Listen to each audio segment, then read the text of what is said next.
comes to combating the Delta variant, and as is being widely repeated, the headwinds of Delta are very much combated by the tailwinds of vaccinations, and that is urging all Victorians to get vaccinated. And the Premier, with the Chief Health Officer, with the leading ministers, are working day in, day out on what can be announced in the future. But can you give Victorians any indication? Obviously, New South Wales announced their roadmap yesterday. We all have our eye on September the 23rd. Is that a date that we can work towards, or is there any movement on that? Well, I mean, the Premier, I saw myself, said yesterday, following what New South Wales has done, that he's working very hard, trying to get all the right data, all the right information, and will make very important, considered decisions at the right time. But it's very important to get these decisions right. It can cost lives, and we want to make sure that Victorians do get vaccinated and that we come out safely. And that's what the Premier and lead ministers are focused on. Is there an understanding in government, though, that the limbo, having no dates, is what causes a lot of angst in the community? Do you understand that there is that feeling out there, not having any hope or anything to look forward to at the moment? Look, there is hope with the vaccination rates going the way they're going, and all Victorians should be very proud of that. All members of the government are talking with our communities, whether it be online, talking to our schools, whether it be online or via email.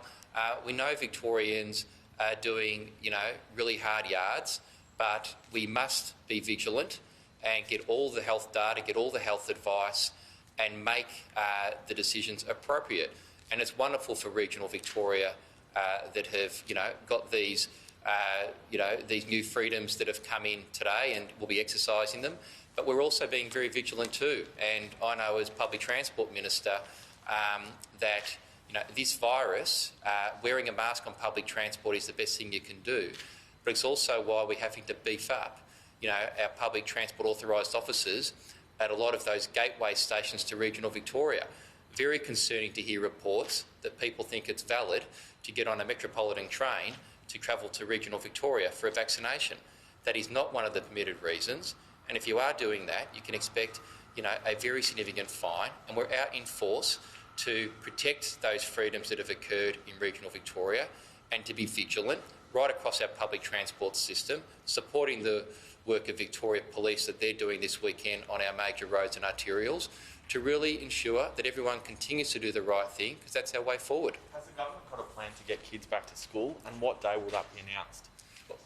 The Deputy Premier, Minister for both Education and the Mental Health, is working with the school communities. He's working very closely with Cabinet colleagues, and he will have further to say on this in due course. For how long? How many?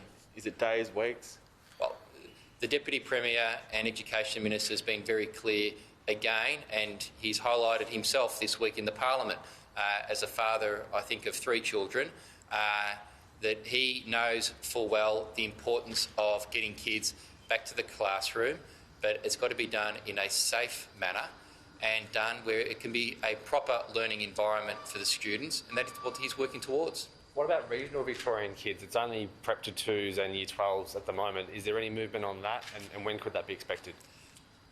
That advice comes from a range of factors, and making it a targeted return to the school classroom is so very important when it comes to density levels, the learning environment as well. So we know mums and dads, parents, home learning has not been easy, but we have to get the settings right, take all the available information and advice, and I know both the Deputy Premier's Education Minister and also the Minister for Mental Health is working very diligently, talking to the key stakeholders, both from education, independent schools, Catholic schools and government schools, to make sure the settings are in place going forward.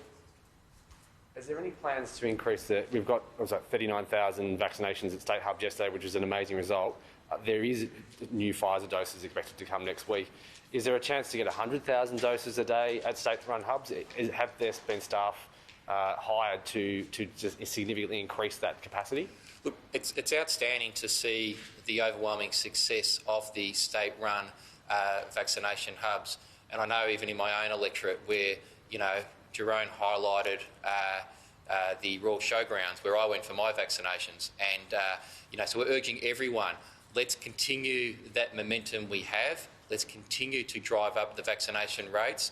I know through National Cabinet, the Commonwealth, the state government, the Premier talking to the Prime Minister, we're doing everything we can to make sure, as it's been repeatedly said, that the best vaccination, the best jab is the one that's in your arm, whether it is AstraZeneca, whether it is Pfizer. If you can get it, go do it, book in now, it's your best line of defence. So recent, with 300 plus cases again today, that the Premier or Health Minister isn't here for the press conference? No, I was always planned to be here, and just to really reinforce the importance for the public transport system. In particular, Victorians have been doing the right thing. We've been leading as a jurisdiction in the country on mask wearing on public transport, one of the first jurisdictions in the world. We've kept it strong, and we've now rolled out the QR codes. But we also wanted to give a timely reminder to Victorians to do the right thing, particularly with the road toll being above at this stage what it was last year. Every one of those 156 deaths was preventable, and we need to be vigilant, and Victorians should be vigilant too, that you may not have been doing as much driving lately, and you also need to ensure that you drive safely, mindful, are fully aware of your surrounds, and let's all sort of take it easy out on the roads.